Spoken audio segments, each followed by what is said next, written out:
بسم اللہ الرحمن الرحیم رب اشرح لی صدری ویسر لی امری واحلل عقدۃ من لسانی یفقہوا قولی۔ صحبت اور غسل جنابت۔ صحابہ کرام رضی اللہ عنہم کے درمیان غسل جنابت کا ایک مسئلہ زیر بحث آیا۔ ایک گروہ کہتا تھا کہ غسل صرف دخول پہ فرض ہو جاتا ہے، انزال شرط نہیں، یعنی واٹر ڈسچارج جو ہے وہ ضروری نہیں۔ دوسرا گروہ بیان کرتا تھا کہ وجوب غسل کے لیے دخول کے ساتھ انزال بھی شرط ہے۔ یہ طویل مباحثہ کسی فیصلہ کن صورت پر منتج نہ ہوا۔ آخر قرار پایا کہ ام المومنین حضرت عائشہ رضی اللہ عنہا سے دریافت کیا جائے۔ حضرت عائشہ نے کہا کہ رسول اللہ صلی اللہ علیہ وسلم نے فرمایا، اذا جلس بین شعبها الاربع ومس الختان الختان فقد وجب الغسل۔ جب مرد عورت کی چار شاخوں کے درمیان بیٹھ جائے اور اس کا محل ختنہ عورت کے محل ختنہ کے ساتھ مس کرے تو غسل واجب ہو جاتا ہے۔ تو مسئلہ یہ ثابت ہوا کہ صرف دخول پر ہی مرد اور عورت جنبی ہو جاتے ہیں اور ان پہ غسل واجب ہو جاتا ہے، انزال یعنی منی کا نکلنا شرط نہیں۔ جنابت کے احکام۔ وجوب غسل کی حالت کو حالت جنابت کہتے ہیں۔ وجوب غسل یعنی جب غسل واجب ہو جاتا ہے تو اس حالت کو جنابت کہتے ہیں۔ جنابت کا لفظ جم سے، جم پہلو کو کہتے ہیں، بچنا۔ مندرجہ ذیل چار حالتوں میں مسلمان مرد اور عورت پر غسل کرنا فرض ہو جاتا ہے۔ نمبر 1، جوش کے ساتھ منی خارج ہونے کے بعد، اس میں احتلام بھی داخل ہے، یعنی کوئی ایسا خواب آئے یا ویسے۔ نمبر 2، صحبت کے بعد یعنی سیکشول انٹرکورس کے بعد۔ نمبر 3، حیض کے بعد۔ نمبر 4، نفاس کے بعد یعنی بچے کی پیدائش کے بعد۔ اس میں یاد رکھیے کہ بہت سے لوگ پوچھتے ہیں کہ اگر خواتین انٹرنل چیک اپ کرواتی ہیں تو کیا اس سے غسل واجب ہوتا؟ تو کوئی غسل واجب نہیں ہوتا جب تک کہ ان چار چیزوں میں سے کوئی چیز نہ ہو۔ اس میں یاد رکھیے کہ بہت سے لوگ پوچھتے ہیں کہ اگر خواتین انٹرنل چیک اپ کرواتی ہیں تو کیا اس سے غسل واجب ہوتا؟ تو کوئی غسل واجب نہیں ہوتا جب تک کہ ان چار چیزوں میں سے کوئی چیز نہ ہو۔ صرف منی خارج ہونے سے بات نہیں بلکہ جوش کے ساتھ منی خارج ہونے کے بعد غسل واجب ہوتا ہے۔ رسول اللہ صلی اللہ علیہ وسلم نے فرمایا، جب تم عورت کی چار شاخوں کے درمیان بیٹھ کر صحبت کرو تو تم پر غسل واجب ہو گیا اگرچہ منی نہ نکلے۔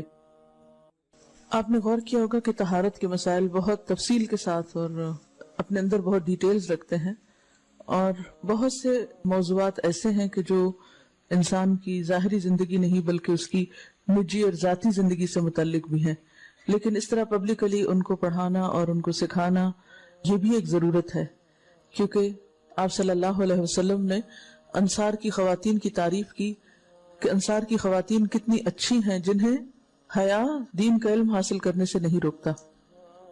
تو سوال یہ پیدا ہوتا ہے کہ آخر اتنی تفصیلات کیوں؟ اور بعض لوگ اس کو ناپسندیدہ قرار دیتے ہیں، تو ایسا کرنا ناسمجھی کی علامت ہے۔ ہم دیکھتے ہیں کہ انسان اگر اللہ کے بتائے ہوئے طریقے کے مطابق زندگی بسر کرتا ہے تو اس میں خیر ہی خیر ہے، اور وہ صرف خیر اس کی اپنی ذات تک نہیں رہتی، بعض اوقات دوسروں کی بھلائی کا ذریعہ بھی بن جاتی۔ عورت کو بھی احتلام ہوتا ہے۔ ام المومنین حضرت سلمہ رضی اللہ عنہا روایت کرتی ہیں کہ حضرت ام سلیم نے رسول اللہ صلی اللہ علیہ وسلم سے کہا، اے اللہ کے رسول، یقیناً اللہ حق سے نہیں شرماتا، یعنی حق بات اور ایک ضروری بات جو ہے اس کو واضح کرنا ضروری ہوتا ہے، اور اس معاملے میں شرم سے کام نہیں لینا چاہیے، کہیں ایسا نہ ہو کہ انسان انجانے میں غلط کام کرتا رہے۔ تو یہ کہہ کر انہوں نے مسئلہ پوچھا، کیا عورت پر غسل ہے جبکہ اس کو احتلام ہو؟ آپ نے فرمایا ہاں، لیکن جب پانی کا نشان دیکھے یعنی منی دیکھے۔ اس پر حضرت ام سلمہ نے شرم سے منہ چھپا لیا اور عرض کیا، اے اللہ کے رسول، کیا عورت کو بھی احتلام ہوتا ہے؟ آپ نے فرمایا ہاں ہوتا ہے، تیرا داہنا ہاتھ خاک آلود ہو، یعنی ایک پیار کی ڈانٹ تھی۔ اور اس میں ہو سکتا ہے کہ مزاج کا فرق ہو، بعض خواتین کے ساتھ ایسا نہ ہو اور بعض کے ساتھ ایسا ہو، لیکن اس میں جو اصل چیز ہے وہ ایکسیسو واٹر ڈسچارج ہے۔ اس میں کہیں ایسا نہ ہو کہ لیکوریا وغیرہ کے ساتھ اس کو ریلیٹ کر دیا جائے، دونوں چیزوں میں فرق ہے۔ اور احتلام جو ہے وہ سوتے وقت ہوتا ہے، یعنی سو کر اٹھنے پر اگر انسان اپنے کپڑوں پر زیادہ ڈسچارج دیکھے، خواہ کوئی خواب یا کوئی فیلنگ یاد نہ بھی ہو، تو پھر غسل کرنا ضروری۔ معلوم ہوا کہ عورت یا مرد نیند سے اٹھ کر اگر تری یعنی نشان منی دیکھیں تو یہ احتلام کی علامت ہے، لہٰذا ان پر غسل کرنا فرض ہو جاتا ہے۔ اور اگر احتلام کی کیفیت انہیں یاد ہو لیکن نشان نہ پائیں، یعنی خواب یاد ہے لیکن کوئی سامنے علامت نہیں، تو غسل فرض نہیں ہوگا۔ ایسی صورت میں شک کی ضرورت نہیں ہے کہ نہیں وہ میں نے خواب دیکھا اور مجھے خواب بالکل صحیح یاد ہے تو مجھے نہانا چاہیے. نہیں، محض خواب پر نہیں نہایا جائے گا جب تک کہ فزیکلی کوئی ایسی چیز سامنے دیکھی نہ جائے. حضرت ام سلمہ روایت کرتی ہیں کہ میں نے کہا، اے اللہ کے رسول صلی اللہ علیہ وسلم، میں اپنے سر کے بال خوب مضبوط گوندتی ہوں، کیا میں انہیں غسل جنابت کے وقت کھولا کروں؟ آپ نے فرمایا، ان کا کھولنا ضروری نہیں، تیرے لیے یہی کافی ہے کہ 3 لپ پانی اپنے سر پر ڈالے، پھر اپنے سارے بدن پر پانی بہائے، پس تو پاک ہو جائے گی. یعنی بالوں کی جڑیں بھیگنا، سکن بھیگنا ضروری ہے، سارے بال کھولنا ضروری نہیں ہے. جنبی کے بالوں کا مسئلہ. حضرت عائشہ کو خبر ملی کہ حضرت عبداللہ ابن عمرو عورتوں کو غسل جنابت کے لیے بال کھولنے کا حکم دیتے ہیں. فرمانے لگی، ابن عمرو پر تعجب ہے، انہوں نے عورتوں کو تکلیف میں ڈال دیا، وہ انہیں سر منڈوانے کا حکم کیوں نہیں دے دیتے؟ یہ حضرت عائشہ کی ڈانٹ تھی. یعنی وہ یہ تو کہنے کہ عورتیں بال کھول کھول کے نہائیں، تو وہ پھر سیدھا یہی کہے کہ عورتیں بال منڈوا لیں. میں اور رسول اللہ صلی اللہ علیہ وسلم ایک ہی برتن میں غسل کرتے اور میں اپنے بال کھولے بغیر سر پر 3 چلو سے زیادہ پانی نہیں ڈالتی تھی.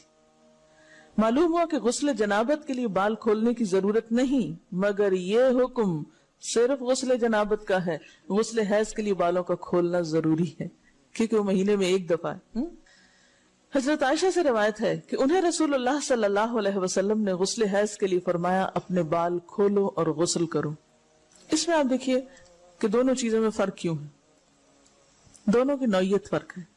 اور حیض جو ہے وہ ایک نجاست کی کیفیت بھی ہے نا، قل ہوا اذی، تو اس کے بعد نہانا اور نہا کر خوشبو لگانا خاص طور پر اس کا سارا حکم آتا ہے. لیکن غسل جنابت میں نجاست کی وہ کیفیت نہیں ہے. یعنی حیض کا خون اور منی جو ہے ان دونوں کے حکم میں بھی فرق ہے. ٹھیک ہے نا. بعض علماء کے خیال میں جو منی ہے اٹ سیلف وہ ناپاک چیز نہیں ہے. اگر کسی کپڑے وغیرہ کو لگ گئی تو وہ کپڑا ناپاک نہیں، اگر اس کو خشک ہونے پر کھرچ کے صاف کر دیا جائے تو کپڑا صاف ہو جائے گا. لیکن خون حیض پر آپ صلی اللہ علیہ وسلم کیا فرمایا؟ چٹکیوں سے مل مل کے اس کو صاف کر کے دھوئے. تو ان دونوں میں بھی فرق ہے. لہٰذا ان دونوں کے بعد نہانے کے حکم میں بھی فرق ہے. ایک میں بال کھولے جائیں گے اور بال بھی دھوئے جائیں گے اور بالوں کی جڑیں بھی دھوئی جائیں گی، جبکہ دوسرے عام غسل جنابت میں بال کھولنا اور پورے بال دھونا شرط نہیں. بہت سے بچیاں ایسی جن کی شادی ہوتی ہے اور اس کے بعد انہیں ان مسائل کا پتہ نہیں ہوتا، یا تو وہ شرم کے بارے نہاتی نہیں، یا نہاتی ہیں تو پھر وہ پورے بال دھو دھو کے سکھانے میں اور ان چیزوں میں اتنا وقت ضائع کر دیتی ہیں کہ پھر بعضوں کا شوہر کی نافرمانی اور آپس کے تعلقات میں ٹینشن، لوگوں کا خوف. تو اگر دین کا صحیح مسئلہ پتا ہو تو انسان ان تمام مشقتوں سے بچ جاتا ہے اور ایک نارمل روٹین کی لائف گزار سکتا ہے.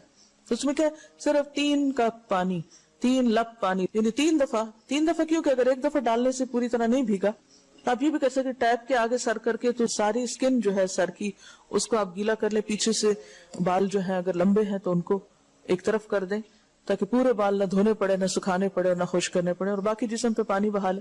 دوسری صورت یہ ہے کہ مگ میں پانی لے کے تو اس کو آپ تھوڑا تھوڑا کر کے پورے کو ایک دفعہ کریں، پھر اس کے بعد دوبارہ کریں اور تیسری دفعہ رول کر کے بالوں کو پیچھے سے شاور کیپ ڈال لیں اور باقی جسم پھر دھو لیں. شاور کیپ سے کیا ہوتا ہے عام طور پر کہ پیچھے کے جو سارے لمبے بال ہیں پھر وہ نیچے گر کے گیلے نہیں ہوتے، وہ آپ کے سر پہ ٹک جاتے ہیں. تو سر کی اسکن دھوئیں اور بالوں کو جوڑے کی شکل میں باندھ کے اوپر شاور کیپ پہن کے پھر باقی جسم کو اچھی طرح دھو لیں. تو اس میں آپ دیکھیں کہ جب بالکل سر کے سکن کا حصہ ہی تر ہوگا، اور یہ 3 دفعہ کرنا ہوگا، ایک دفعہ سے نہیں کام چلے کہ 3 دفعہ کرنا، تاکہ کوئی بھی بال برابر جگہ سکن کی خشک نہ رہ جائے.